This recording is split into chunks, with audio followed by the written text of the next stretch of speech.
Donnie and Dolly. The team is supported by ableauctions.ca. Closing your business? We can help.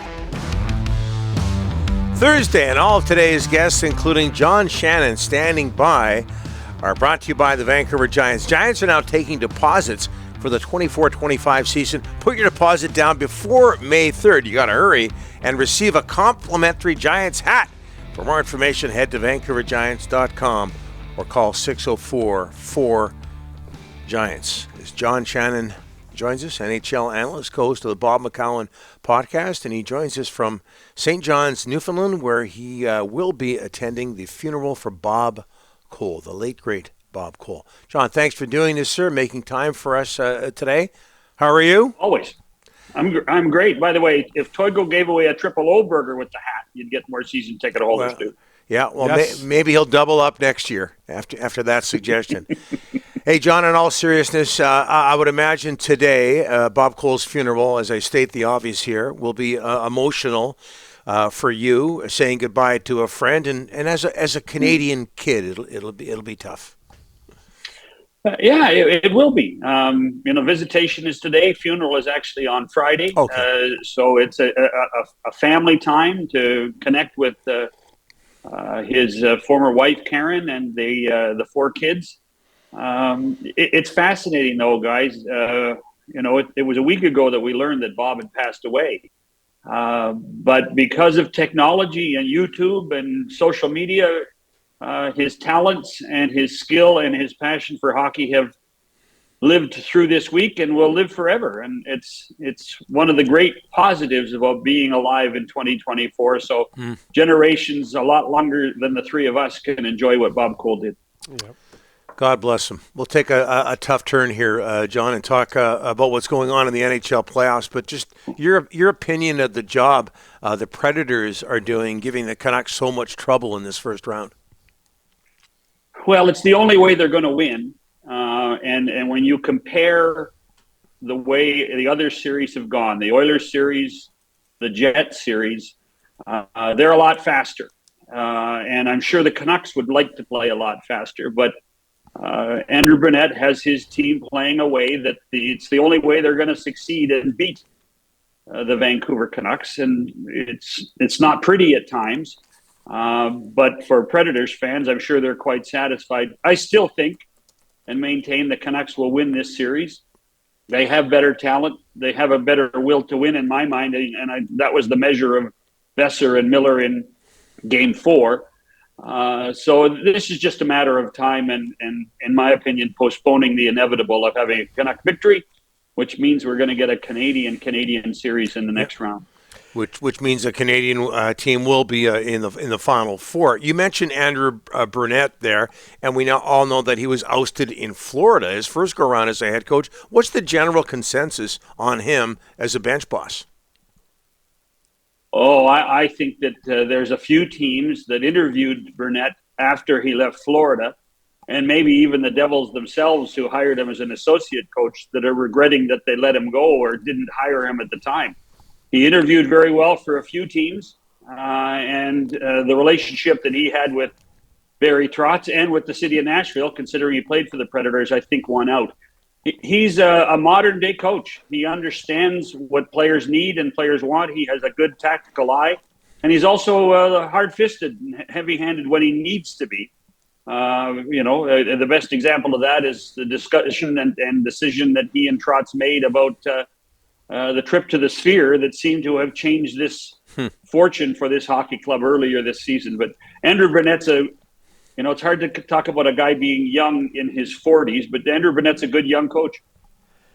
John, whoever comes out of Vancouver, Nashville, they're going to have to be really aware of the Oilers' power play. 9 for 20 in the first round against the Kings. I mean, they didn't even give up a power play goal. That entire series, 5-on-5 was even. But the special teams is the reason they are moving on and the Kings are not. Well, you can. I don't have my notes in front of me, Rick, but I don't think the Oilers allowed a penalty power play goal. 0 for 12. Kings were 0 for 12. Yeah. So not only was their power play lethal, and it didn't get credit for 2 goals last night that occurred 2 or 3 seconds after the guy left the box. but their penalty kill was very good too. It appears that this is an Edmonton Oilers team that has come of age. Now, it's 5 games, and they have certainly dealt the Kings a big blow. But there seems to be that extra effort that not only are the Stars giving, but everybody's giving, and they are getting good goaltending. Stuart Skinner's been very good. That was a fluky goal he had to give up last night at 1-1, but Skinner's been solid through the whole playoff series. All eyes on Toronto tonight. We're told this morning Matthews a no-go. Can they do it again, John, the Leafs tonight? Why not? Danton Heinen's not going to play for the Bruins either. I'm not sure that that's a fair trade-off if you're a Bruin fan. But I actually think, Rick, that there's a ton more pressure on Jim Montgomery right now than there is on Sheldon Keefe. Simply, and I know it's 57 years, and I know that it's heartache for Maple Leaf fans, but with no Matthews and William Nylander obviously isn't 100%. Jim Montgomery's been down this road before. Last year, up 3-1, lose at home in overtime at that, both times, and then go on the road and lose on the road and then lose at home again. The only thing I think that is in better shape for the Bruins this time is there isn't a question who the better goalie is for Boston. We know it's Swayman. He's going to play. Yep. He's going to be the key. And Brad Marchand, who has been a huge difference maker in the games in Toronto, you have to think that he's going to be a difference maker tonight again as well. Can you put into words how disappointing the Winnipeg Jets' early exit was? Oh, it was shocking.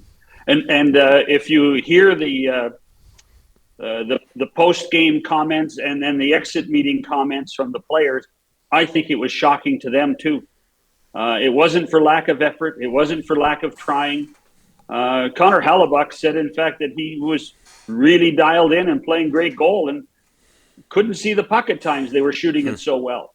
That talks to the elite level of 5 or 6 members of the Colorado Avalanche that were playing at a much higher, much more complete level than anybody on the Winnipeg Jets. Again, not a criticism of the Jets, but anybody in the Western Conference, just beware. If Colorado's focused like this for the next round and the round after that, they're going to be a tough out.